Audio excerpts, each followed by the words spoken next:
Howdy folks, it's General Soulfax here, and you're watching another episode of War Thunder Air Simulator Battles. Now, after grinding a few very long weeks in the BF-109 K4 and the Focke-Wulf 190D9, I have finally managed to unlock this thing right here. This is the Messerschmitt 163B, more famously known as the Komet, and this plane is a very special plane. It stands virtually alone in history. The Komet was designed in 1939 by a German rocket engineer whose name I just simply cannot pronounce.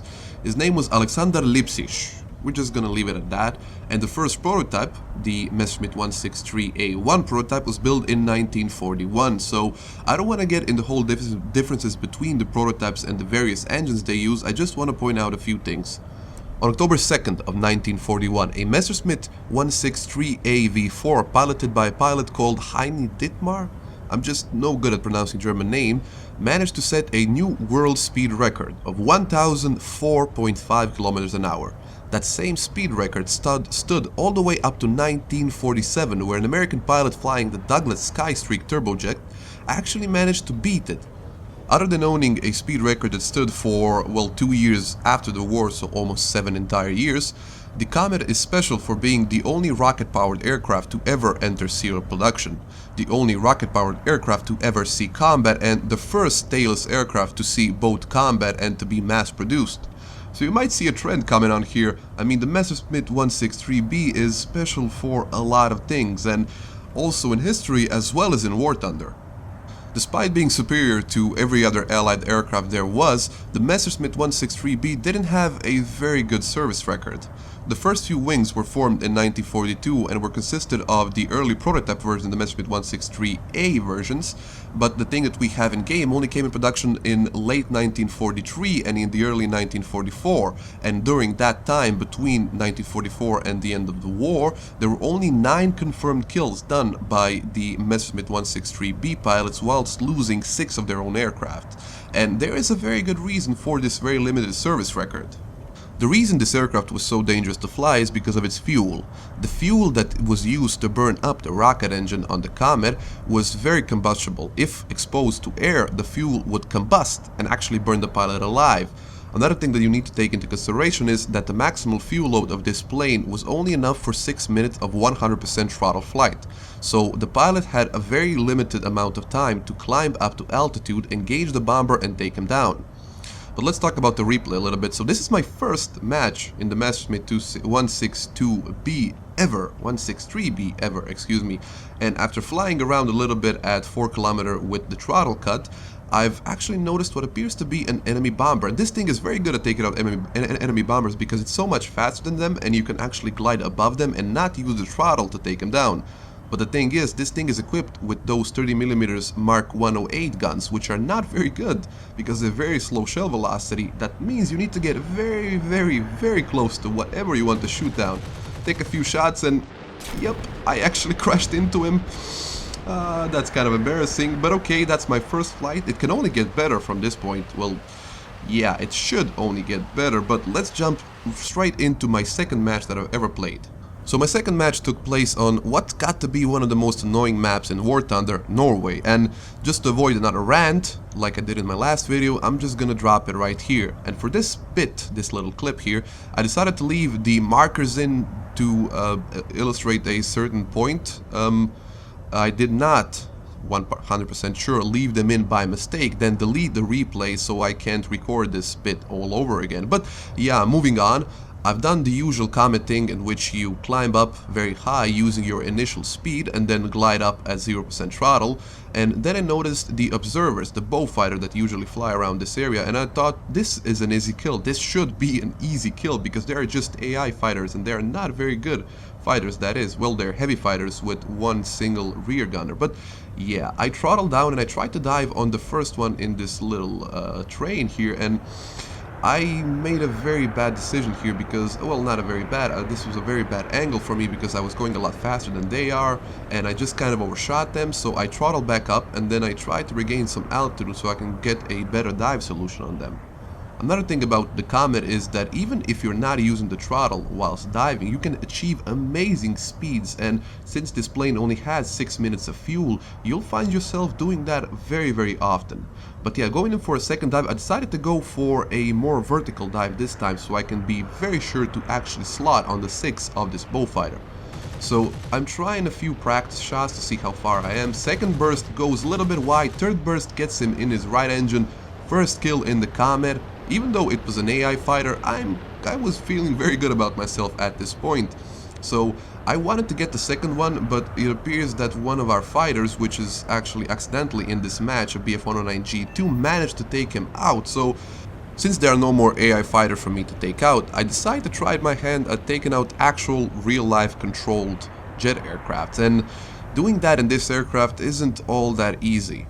Because it stands at 8.0 battle rating, it can meet third generation jet aircrafts, which mean that every single aircraft that you will meet will outrun you in a straight line. They will not necessarily outclimb you, like this meteor right here will know in just a few seconds, but they will definitely outrun you. So yeah, I noticed a meteor here that appears to be going in some sort of a zoom climb, and well, he kind of met his match, because one thing that the Komet is very good at is at zoom climbing. Because it has such a nice thrust to weight ratio, it will easily outzoom. Outzoom, is that a very bad word? Anything. But yeah, I've spent already a lot of ammo trying to kill down that bullfighter, and now I'm spending more ammo trying to kill this meteor from long range, and I get very nice and close to him because he actually stalls out in just a second here. And this is where I try to release my burst and kill him. I miss him, I run out of ammo, and I'm like, what did I do? Boom! Yes, I did it again! Second match, I did get a kill this time, but I still managed to collide with an aircraft that did not die. He did not get destroyed because, like I mentioned earlier, this is a very small and a very fragile aircraft, so if you just hit anything, and I really do mean anything, you're gonna just poof, go out in a puff of smoke, and you're not gonna be there anymore. This is the last match I'm going to be showing you today. This is the third match that I've played, and this is the first match that I actually managed to survive, spoiler alert.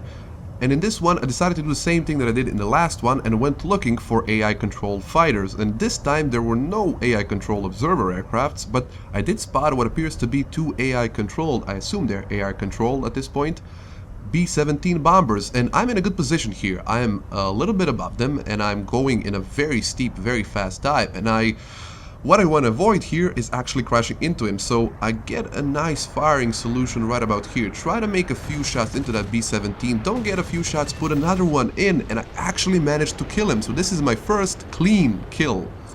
And it actually did credit me as a player kill, because this was, even though it was a AI controlled aircraft, it was an actual player. I mean, an actual player, it was a bot. There are usually bots in jet battles for whatever reason. Never understood why, but there are a lot of bots in jet control battles. Maybe because there's not a lot of players playing. But yeah, so first kill of the match, I decided to zoom back up to altitude. And that's basically what you need to do in the Komet. The only way to survive in a match where almost every single aircraft is faster than you in a straight flight is to always, and I really do mean always, have the altitude superiority.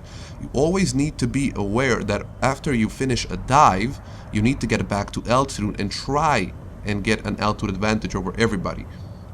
If there is a single enemy aircraft above you, you're an easy target, because even despite the fact this aircraft has amazing dive capabilities, you cannot outrun, let's say, a Hunter Hawker. You cannot outrun a MiG-15 or one of the Sabres, one of the later Sabres. There's no way you can outrun them, even in a dive. So you really need to be above them, and it's very easy to fly this aircraft at altitude because it's such a great glider. So after cruising up at altitude for a few minutes, I notice an aircraft that is directly below me, so I go up in a loop and try to dive on him, and I think this is an enemy aircraft because of the fact this is Operation for Bastonge. There is a enemy A point in the middle of the map which is surrounded by enemy anti-aircraft guns, and they are not shooting at this aircraft.